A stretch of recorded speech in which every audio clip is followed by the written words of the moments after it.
Bonjour amis, alors avant de rentrer dans le vif du sujet, je voulais vous poser une question. J'étais en train de boire mon petit café, tranquille, et j'étais en train de poser une question et et si je leur en parlais un petit peu. Alors, est-ce que vous connaissez dans votre vie, est-ce que vous avez déjà eu l'occasion de rencontrer dans votre vie, vous savez, un briseur de rêve, vous savez, un destructeur de vie, vous savez, ces gens qui sont là, qui sont là pour vous polluer votre vie, qui vous envoient des phrases que vous prenez pour vous-même et qui vous déclenchent une émotion à l'intérieur, un état émotionnel, et vous en faites une affaire personnelle. Tiens, comme par exemple, écoute, t'es tellement bête que ça marchera pas. Ah bon, donc d'accord, alors il sait que je suis bête, mais comment il sait que je suis bête? Non, parce que c'est que son opinion à lui-même, c'est que sa croyance à lui. Lui, il pense que vous êtes bête, il vous le dit, et en plus vous, si vous êtes encore un petit peu en accord avec sa phrase, vous risquez de le penser et de dire bon ben je suis bête donc je passe à autre chose. Vous savez, moi j'ai rencontré ça, ça m'est arrivé il y a un peu plus de 10 ans, des personnes qui me disaient ne te lance pas, ça marchera pas, de toute façon tu es bon à rien, tu n'y arriveras jamais, il faut être pro. Ils essayaient de me toucher avec des phrases, avec des mots qui pouvaient éventuellement à l'intérieur de moi-même me créer cet état de douleur intérieure et de dire ok, j'arrête. J'ai même pensé à un moment donné de dire et si j'arrêtais presque de vivre, tellement qu'ils étaient arrivés à me couper les deux jambes et à ne plus pouvoir penser, à savoir qui j'étais. Alors, je me présente, pour ceux qui ne me connaissent pas, je m'appelle Emmanuel Gabriel, je suis hypnotiseur de spectacle et hypnothérapeute et aussi consultant booster de vie.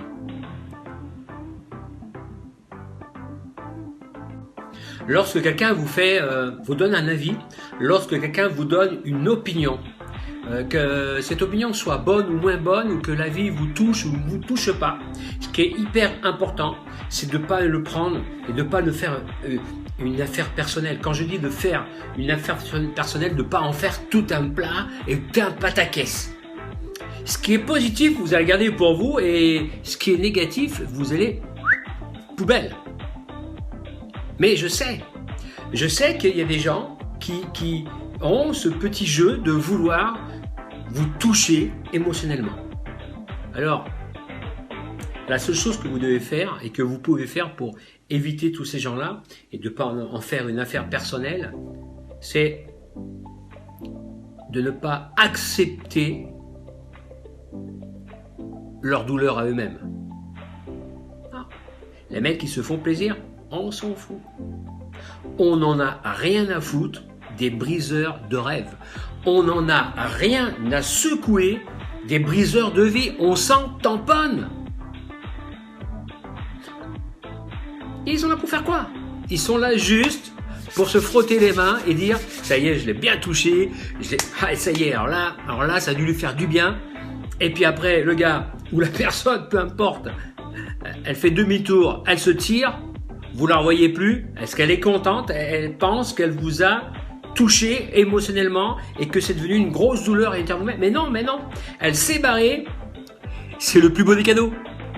Peu importe ce qu'on pense de vous, peu importe ce que l'on dise de vous, ce qui est hyper important, c'est que vous soyez et que vous sachiez qui vous êtes. Vous êtes une belle personne. Vous avez des qualités, vous avez des défauts. Pas comme les miens, j'espère. Mais si tout le monde était parfait, ça se serait, et je le serais aussi. Mais c'est pas le cas. Je suis comme tout le monde. Vous êtes comme moi, je suis comme vous. Nous avons nos défauts, nous avons nos qualités, et c'est tout ça qui fait notre charme, entre guillemets. Et nous allons vivre avec. Bien sûr, si nous avons des échecs, eh ben, nous allons tirer de ces échecs une conclusion pour essayer de ne plus faire la même erreur et de vivre différemment. Mais vous n'êtes pas obligé d'être responsable de tout ce que vous disent les autres, de tout ce qu'ils pensent de vous. Vous n'êtes pas obligé. La seule chose que vous pouvez faire, c'est créer le film de votre vie, d'être l'acteur principal de votre vie et de dire il y a des seconds rôles, je suis le premier rôle, je dirige ma vie, je dirige le film de ma vie. c'est très important. Si vous faites un film où vous vous aimez, vous serez aimé. Si vous faites un film où vous vous respectez, vous aurez du respect. Si vous n'avez pas peur, si vous n'avez aucune haine, aucune colère, rien ne peut venir détruire votre film, le film de votre vie. Alors soyez le film de votre vie, faites le film de votre vie, soyez l'acteur. Balayez tous ceux qui sont là pour vous envoyer des douleurs à l'intérieur de vous-même et dites-vous que vous n'en ferez pas une affaire personnelle. Voilà les amis, je voulais vous faire cette petite vidéo. Je vous dis à très bientôt, main dans la main pour une vie meilleure. Allez, ciao.